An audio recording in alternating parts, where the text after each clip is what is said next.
good people? Today is Tuesday, so you know it's Talk It Up Tuesday, our first one. It's your boy, Justin, from Relax It's Just Water.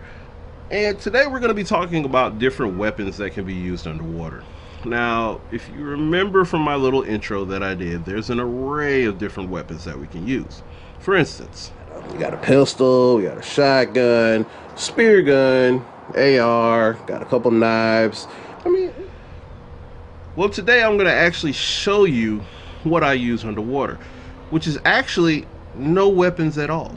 Scuba divers typically don't use any weapons underwater. If something out there that does want you, there's not much that's going to be able to stop it, just to be point blank and honest. What we do use are tools, and my favorite tool is my dive knife. Out of all the weapons that I showed you, this is the one that I use the most, and I do not use it for protection. I simply use it as a tool, a cutting tool.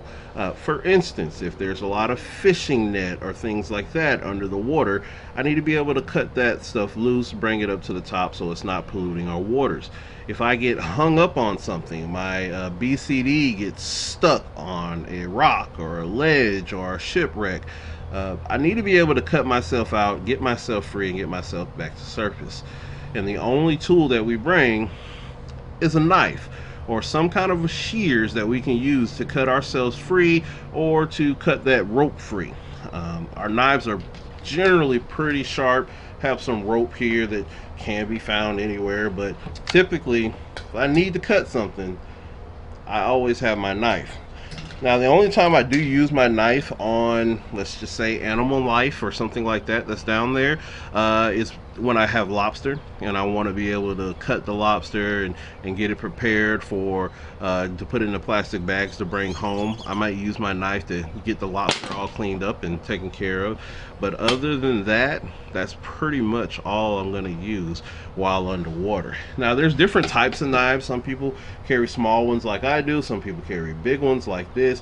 Notice they all have the little notch that's in them, and that's more used to help if you want to cut your BCD off of you. You more see these on knives with people that keep them in their cars to be able to cut their seat belts off. It's generally the same idea. If I'm stuck under something or if my BCD is stuck, I want to be able to get it loose. Now, knives are important, and so is the placement of your knife. Where are you going to put your knife on you that you can reach it not only with one hand, but you want to be able to reach it with both hands? A lot of people that I see diving these days, they put their knife on their leg. Well, that's all good and dandy until you get stuck somewhere and you can't reach that one leg with both of your arms. So I typically like to keep my knife somewhere close on me where I can reach it with both hands. For instance, I have my BCD here, and I'm going to put it on.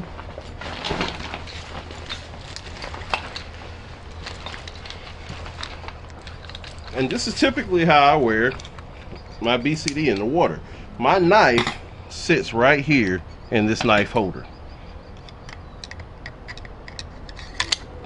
Pops in there, doesn't come out. I can reach it with my right hand, I can reach it with my left hand. If I put it almost anywhere else, it's a long stretch. If I put it on my waist, if I put it on my leg and say my top part of my BCD is stuck somewhere, well, if it's pulling me this way and I'm stuck, I can't really reach down to my leg with one of my arms to get it. So a good general place to put your BCD is somewhere high on your chest where you can reach it with both hands. And so if I need to pull it out and take care of something, I can do that with ease. So that's where I keep my knife. Now, there's only one other instance where I may carry what some people would consider a weapon underwater with me, and that's when I'm spearfishing. When I'm spearfishing, I'm typically going to need a spear gun.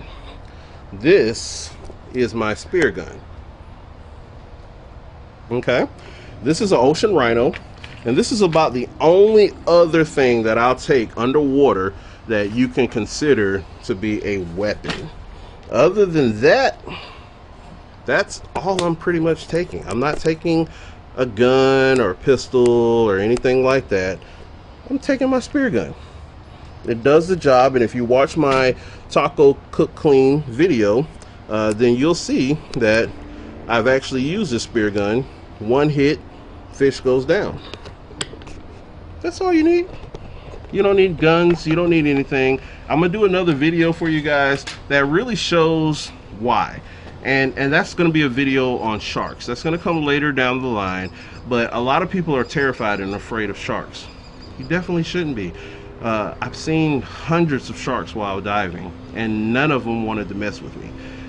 For that simple reason, you don't really need to carry a weapon with you when you're just plain scuba diving.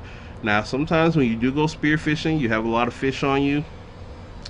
That fish, the blood, it can attract some sharks. But if you're just doing regular recreational scuba diving, you don't need a weapon. All you need is a tool, and that tool's only purpose is to cut you out if you're stuck on something. Well, guys, thanks for tuning in. I got a ton of questions coming in, and I'm going to try my best to get to all of them.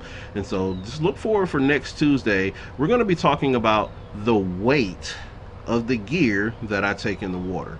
A lot of people have been asking, how much does that gear weigh? Well, we're definitely going to talk about it next week on Talk It Up Tuesday with Relax. It's just water.